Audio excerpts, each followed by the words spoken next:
सहनाववतु सहनौ भुनक्तु सह वीर्यं करवावहै तेजस्विनावधीतमस्तु मा विद्विषावहै। ओम शांति शांति शांति। वेदो अखिलो धर्म मूलम। वेद सब सत्य विद्याओं का पुस्तक। वेद का पढ़ना पढ़ाना, सुनना सुनाना तथा अपने आचरण में लाना हम समस्त श्रेष्ठ जनों का, आर्यों का परम कर्तव्य है। वैदिक जीवन पद्धति की इस कक्षा में आप सभी का पुनः हार्दिक स्वागत है, अभिनंदन है।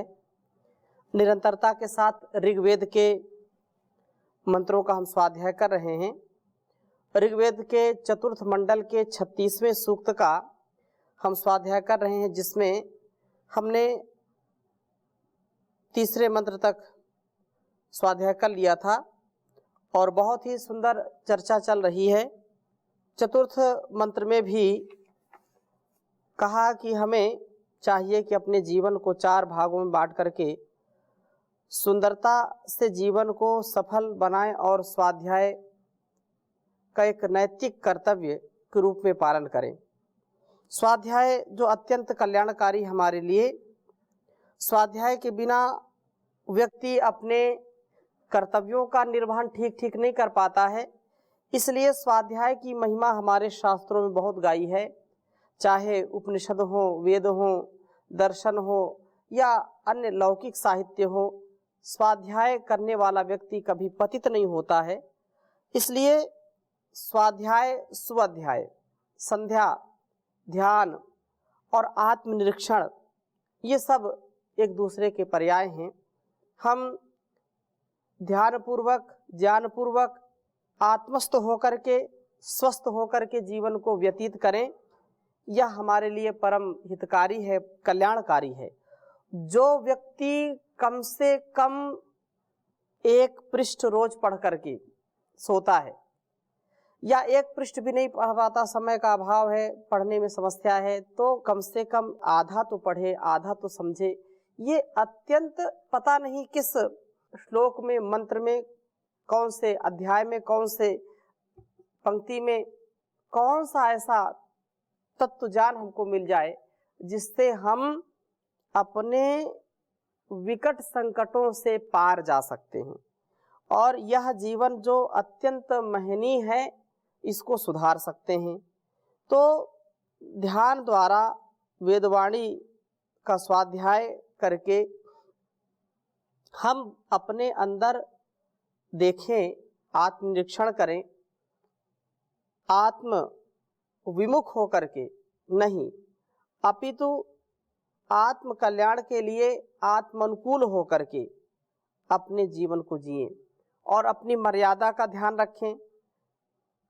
इस प्रकार से जीवन को सफल बनाना यह हमारा परम कर्तव्य है।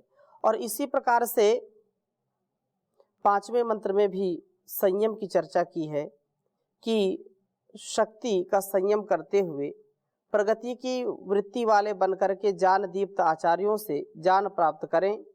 विशाल हृदय बनकर के शरीर को ऐसा बनाएं कि यह ज्ञान प्राप्ति में अत्यंत अनुकूलता वाला हो, क्योंकि ज्ञान विहीना सर्वमतेन भजति न मुक्तिम जन्मशतेन। भज गोविंदम गोविंदम भज मूढ़मते।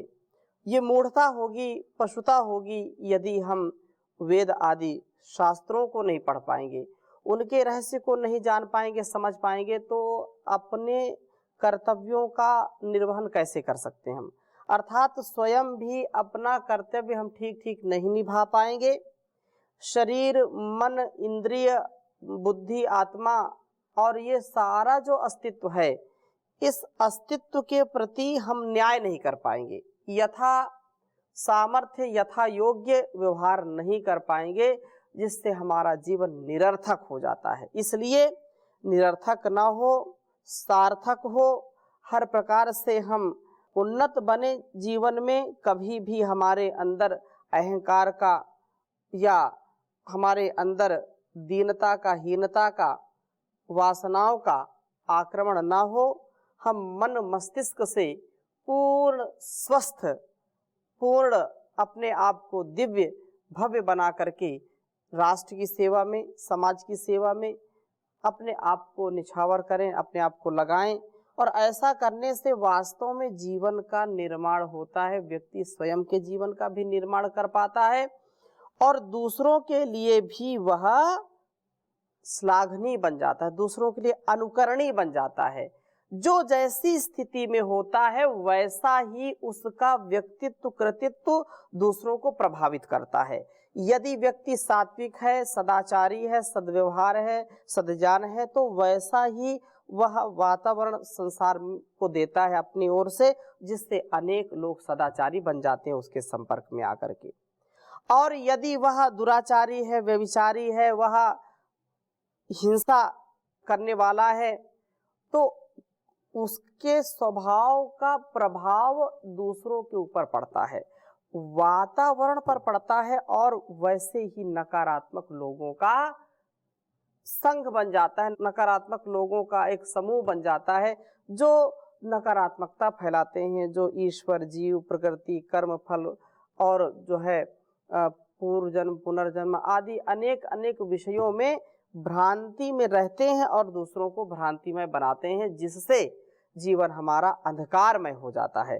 हम अंधकार से बचें, अज्ञान से बचें, अन्याय से बचें, अविद्या से बचें, अविवेक से बचें, न्याय पूर्वक, धर्म पूर्वक जब हम जीवन को जीते हैं तो चारों ओर से हमको शुभ कामनाएं मिलती हैं और हम श्रेष्ठ बन जाते हैं, श्रेष्ठ, उत्तम और जैसा भी चाहें। तो वाजी, अरवा व ऋषि, यह एक विशेष संदर्भ में चर्चा करेंगे। छठे मंत्र में जो बहुत सुंदर चर्चा है, पहले वेद मंत्र लिखता हूं, फिर चर्चा करूंगा आपके समक्ष। ओम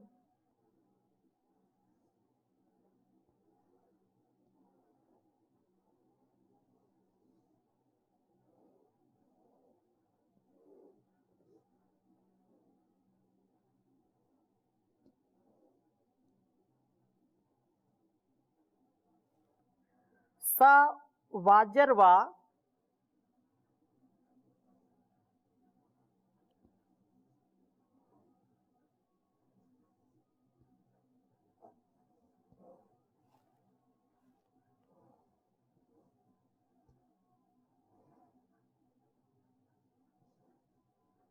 वाजर्वा स ऋषिर्वचस्यस्य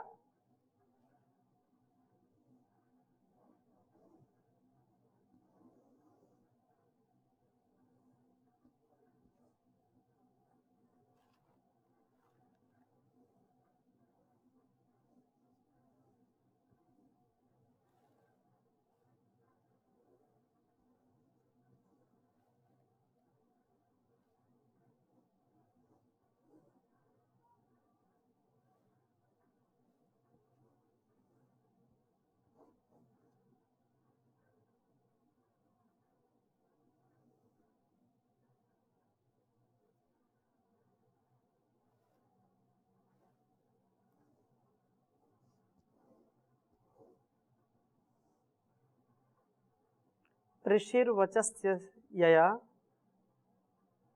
स शूरो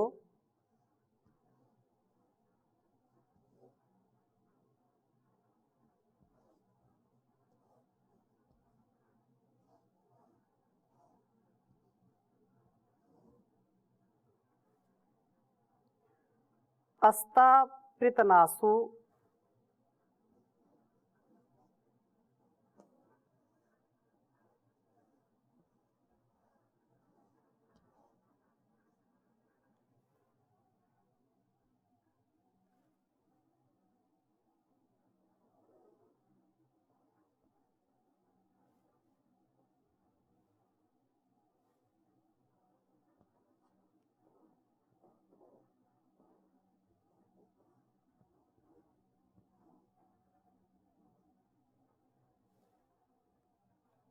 अस्तापृतनासु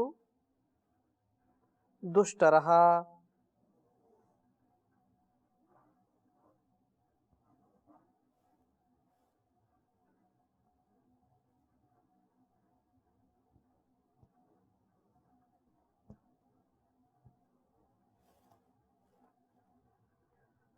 या रायस्पोषम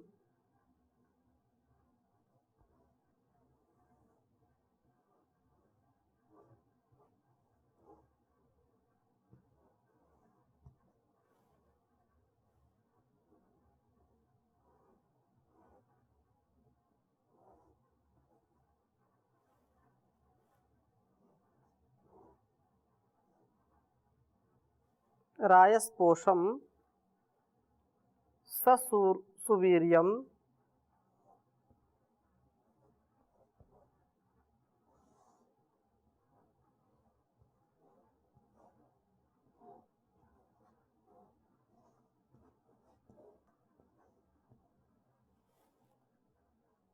दधे।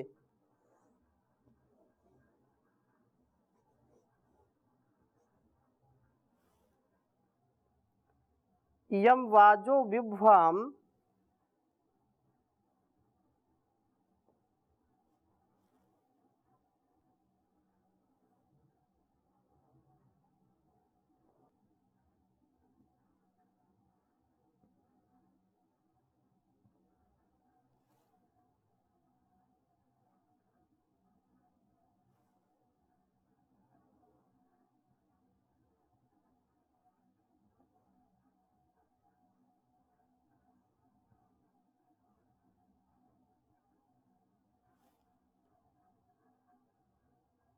ऋभवो यमाविषु।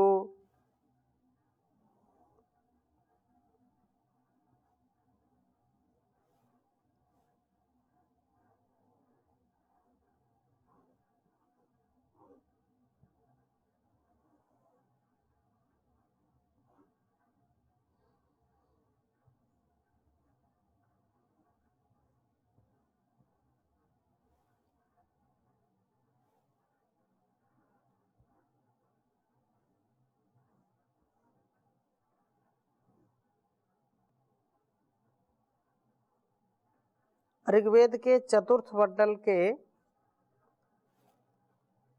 36वें सूक्त का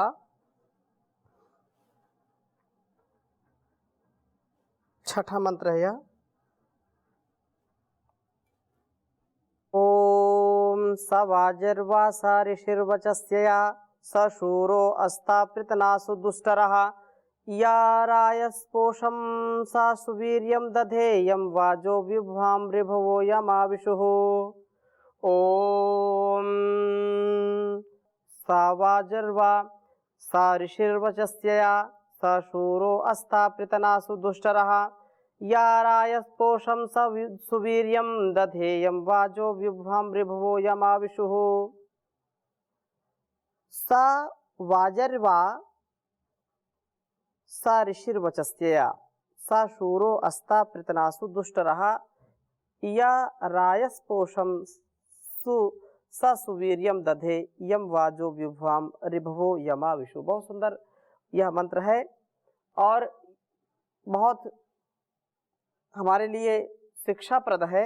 कहा कि यम जिस पुरुष को वाजह शक्तिशाली, विभुआ विशाल हृदय माता पिता आविषु रक्षित करते हैं, और यम जिसको ऋभवा जान दीप्त आचार्य आविषु रक्षित करते हैं, अर्थात जिसका रक्षण शक्ति संपन्न माता पिता और जिसका रक्षण विशाल हृदय वाले जो उदार मना उदार चरित वाले पिता से होता है, और जिसका रक्षण ज्ञान का भंडार गुरु ज्ञान का भंडार आचार्य जिसकी रक्षा करता है, जिसको हर प्रकार से दिशा देता है, हर प्रकार से उसको उत्साह देता है, उसको प्रेरणा देता है, सहवाजी ही वह शक्तिशाली बनता है।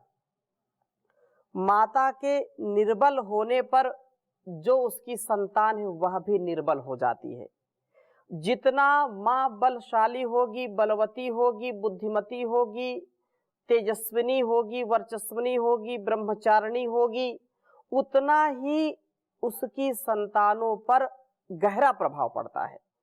इसलिए श्रेष्ठ माता पिता का भी उन्नत जीवन होता है, उन्नत उसका कर्तव्य होता है और उत्तम माता पिता से ही उत्तम संतानों का आविर्भाव होता है।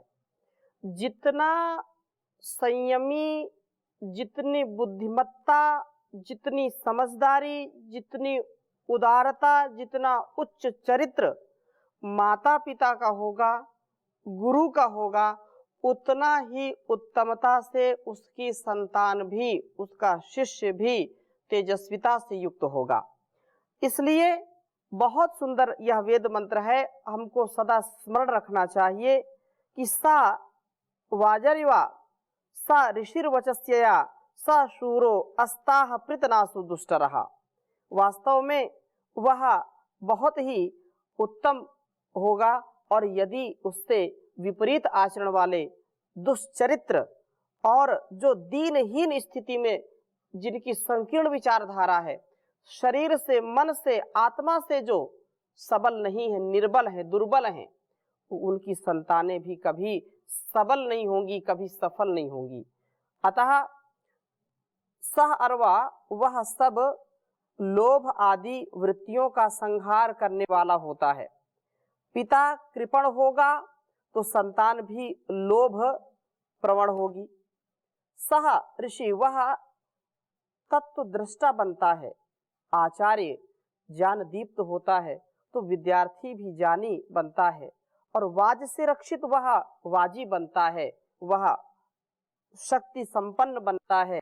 विभुआ से रक्षित यह अरवा होता है, ऋभु से रक्षित ऋषि बनता है। वचस्यया स्तुति से युक्त हुआ हुआ सह वह शूरवीर धीर गंभीर बनता है। अस्ताह निसंदेह शत्रुओं का सुदूर विनष्ट करने वाला होता है। शत्रु उसको कभी भी पराजित नहीं कर सकते, कभी उसको धराशायी नहीं कर सकते। शत्रुओं का मर्दन करने वाला होता है, चाहे अंदर के शत्रु हो, काम क्रोध लोभ मोह ईर्षा द्वेष छल कपट, और चाहे बाहर के शत्रु हो, दोनों का वह डट कर के मुकाबला करने वाला होता है। कभी भी हताश निराश और कभी उदास नहीं होने वाला होता है, वह इतना बलशाली हो जाता है। पृतनाशु संग्रामों में दुष्ट रहा, शत्रुओं से न तैरने योग्य होता है, अर्थात शत्रु से कभी भी पराजित नहीं होता है। शत्रु कभी उसका बाल बांका नहीं कर सकते हैं, वह इतना धीर गंभीर वीर होता है। सह वह रायस पोषम धन के पोषण को, धन ऐश्वर्य को दधे धारण करता है। और सह सुवीर्यम दधे उत्तम शक्ति को धारण करता है। वह व्यक्ति वास्तव में उत्तम शक्ति को धारण करने वाला होता है जिसके माता पिता गुरु आचार्य विद्वान हो। महर्षि दयानंद जी भी लिखते हैं, मातृमान पितृमान आचार्यवान पुरुषो वेदा। जिनके माता पिता धार्मिक विद्वान हैं, ऐसी संतान दुनिया में सबसे बड़ी सौभाग्यशाली है। सौमनस्य से, समरसता से, सदाचार से, सदव्यवहार से, सेवा सत्कार से सदा उसको सम्मान मिलता रहता है। वो कभी भी ऐसा दीनहीन बन करके, दीन दुखारी बन करके, भिखारी बन करके, बेचारा बन करके जीवन को नहीं जीता, अपितु ऐश्वर्य से युक्त होकर के जीवन जीता है। हम शरीर में वाजी अर्थात शक्तिशाली बने शरीर से, और मन से अरवा हों अर्थात वासनाओं का संहार करने वाले हों। वासनाएं जो हमको नष्ट करने के लिए आतुर हैं, हम उनसे कभी भी हताश निराश न हो, कभी भी उनका हमारे ऊपर प्रभाव न पड़ने पाए।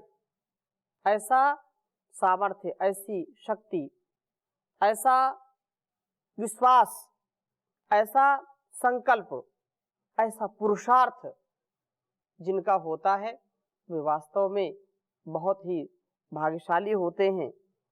इसीलिए ऋषि तुल्य होते, ऋषि कल्प हो जाते हैं। वो वासनाओं में जो फंस जाता है वो कभी उपासना भी नहीं कर पाता, क्योंकि उपासना करने वाला व्यक्ति जो होगा उसको वासनाएं सताती नहीं है। और जो वासनाओं से आप्लावित है, वासनाओं में फंसा है, उसकी उपासना श्रेष्ठ नहीं हो सकती है। और बहुत सुंदर बात कही है कि मस्तिष्क में हम ऋषि हों, तत्व दृष्टा हों, एक संतान को उत्तम माता पिता आचार्य मिलते हैं तो वह ऐसा बनता है जिससे सारी दुनिया जो है पुष्पित पल्लवित होती है। इसके बाद ध्यान स्तुति उसके जीवन का निर्माण करता है। तो ऐसा हम बने, इसमें किसी भी प्रकार से कल्याण नहीं है, कल्याण ही कल्याण है। तो इन्हीं भावों के साथ आज की कक्षा को यहीं पर विराम देते हैं। ओम शांति शांति शांति।